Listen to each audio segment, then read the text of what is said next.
Alright, welcome to Eraton Empire. Still your G-Town boy Prince P. Good morning, good afternoon, good evening, depending on where you're watching me from. And it's another episode of the Hajis. No time for too much intro because today is very long, very interesting, and very deliberating. We have a lot to talk about in this episode. We'll be talking about Wizkid mind-busting performance, and also we'll be talking about Ghana-Portugal match that was full of controversies. I'll be giving you all the intels and all the inclusions. We'll be talking about P2B, Tinubu. Guys, Messi Ike came out and she says something that I'll be bringing to you and it's very interesting. And also we'll be talking about Mr. P, Paul Okoye. Guys, we have a lot to talk about. Just stay tuned, stay glued. Pastor has impregnated 20 of his church members. Obviously, his waist is anointed. Guys, just stay tuned, stay glued. But please, subscribe. Click the notification button. Click the notification button and don't forget, like, comment, share with your friends so that you can actually stay updated anytime, any day I upload. And ladies and gentlemen, this episode will be episode 1, episode 2, and episode 3 because today's gist is very long and interesting. So I'll be bringing it to you one after the other. And always remember, this is the only channel that delivers the gist. Very hot and spicy. Just stay tuned.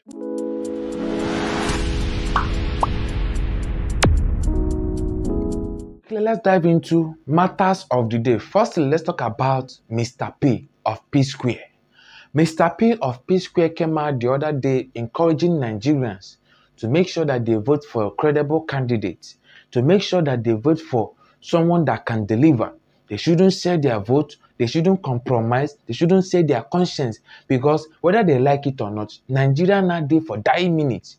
So any next person will go enter, if we sabotage this election and we put someone that is not competent enough, that what will happen in these coming years, check like from frying pan to fire. We should be very, very careful of who we are voting for. That is what Mr. P came out on his social media handle to post.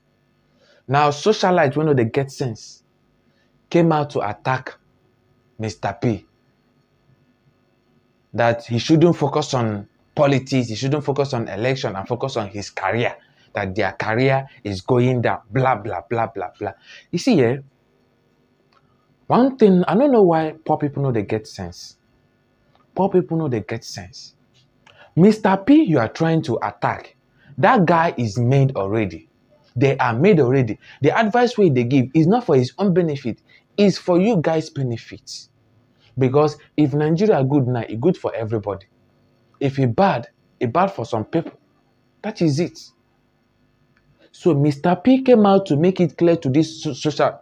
See, one thing I love about Mr. P is that he doesn't insult, but he get how they package his response. If he throw it to critics, they'll go and kneel down and start contemplating about their frustrated metabolism. Let me read what Mr. P responded to this senseless socialite. Now, this is what Mr. P responded. My life now and after election. For those saying your career, this and that. Note, we no longer have a career. We have gone beyond that level. We are now legendaries and iconics and still selling out stadiums and arenas around the globe. All na grace. Oh, ladies and gentlemen. Hello. Is someone catching feelings? This response is the best response you can give to muginized Nigerians. People want to know they get sense. Whether you like it or not, the truth is bitter, and the truth is that Psquare, they are already made. They have houses all over the country, they have investments all over the country and outside the country, and they already made.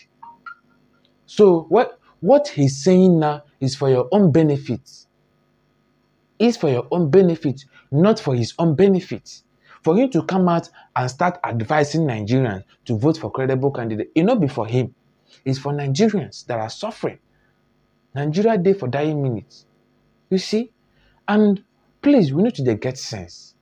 Because If someone come out to advise, especially celebrities, people will start attacking the person. Your career is gone. Focus on your career. Psquare, whether you like it or not, they are legends and they have achieved more than anyone can achieve. They have tried. Their own don't come pass. So now they are in the level of legend. So make we they get sense. Alright, so still on matters arising. Now let's talk about matters arising in Ghana. You see this match what happened yesterday, it bore me. Because after watching this match, I picked a lot of meaning from it. These days, we have been marginalized. These days, it's just like, our society now is full of politics, bamboos. And I feel like our football, they are now using it as a personal game, honestly. Because what happened on that match, it bust my mind. The way the referee was blowing left and right when it comes to Ghana side, and the way he pardon the Portuguese, their own side. Ladies and gentlemen, firstly, before I continue, before I will analyze it, now let's watch this clip, then we'll come back and we'll analyze it. May not be like I just the candidate talk. Oh yeah, really. It's not a penalty. If the referee is making a decision based on what he's seeing happen thereafter. Let's get back to the most important point. Okay, Maria and Shaka Hislop, that was a ridiculous penalty decision, and I'm embarrassed by it because, we are now at a stage where VAR should be able to correct these things. Look, here's one thing. Number one, if you were to say to me that Cristiano Ronaldo was fouled, as opposed to the fact that it's a clear 50-50 battle, right? And the ball was won in the end by the defender because the ball was touched by his foot. That's not a penalty. If the referee is making a decision based on what he's seeing, in real time, I will forgive you for that. But in the day of VAR, I think it's despicable to give that. I think it's ridiculous. Otherwise, if we give it happen thereafter, let's get back to the most important point. Okay, Maria and Shaka Hislop, that was a ridiculous penalty decision, and I'm embarrassed by it because, we are now at a stage where VAR should be able to correct these things.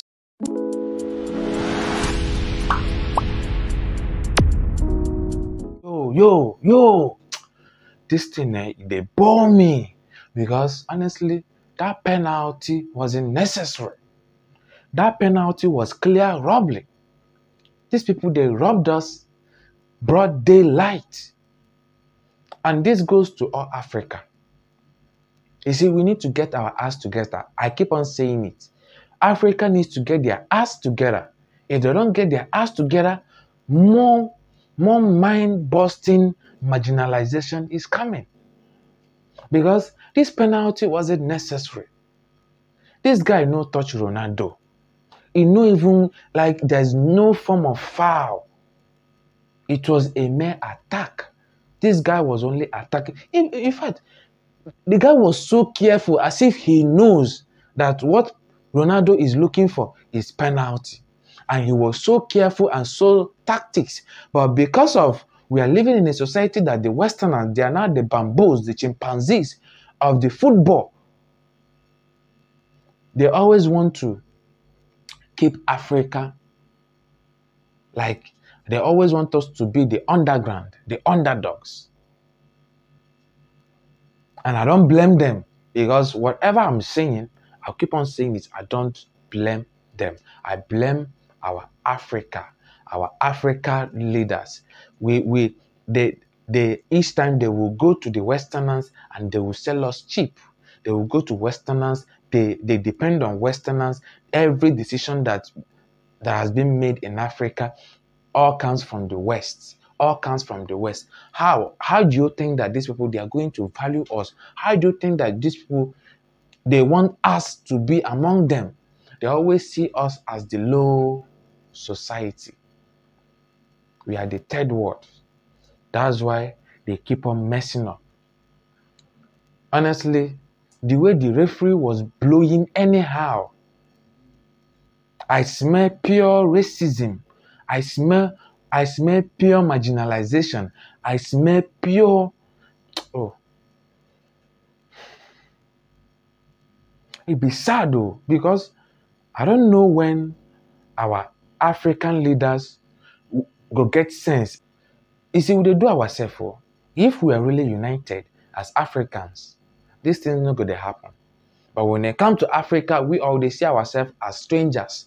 That's why we don't get any say. That's why when they look at us, they see us that we don't get something here.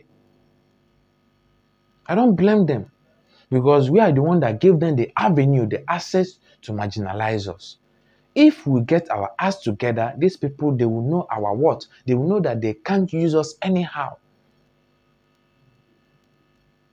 But kudos to the Black Stars. Honestly, these people, they wowed me yesterday. Although Portugal defeated them, but that match was energetic. And these guys, they played like legends. They played like legends. And they were so coordinated, so connected, so tactical. Their energy was on point. Portuguese, they thought that they are going to sweep away Ghana just like that. But Ghana showed them that the banku and the shito that they are eating, they their gene. So they are ever ready to face them.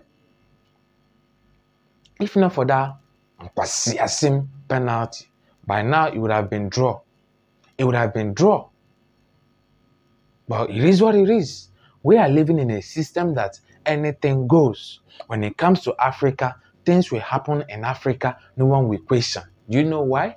Because our leaders have sold us very cheap. We are not coordinated. We are not united. When you come to Africa, everyone sees himself as a stranger. Ghana, they see Nigeria as they are not brothers. They are having problem. South Africa, the same thing. Uganda, the same thing. No, even the African Union, there's no union there. Even the African Union, they can't get their ass together. African Union is the worst union that I have seen, that it's just there. It's not working. African Union. I've never seen anything good that these people are doing for Africa. I don't see it. Because, like, I'm just looking at it that these people, their meeting is just to come and eat fried rice and dance booga.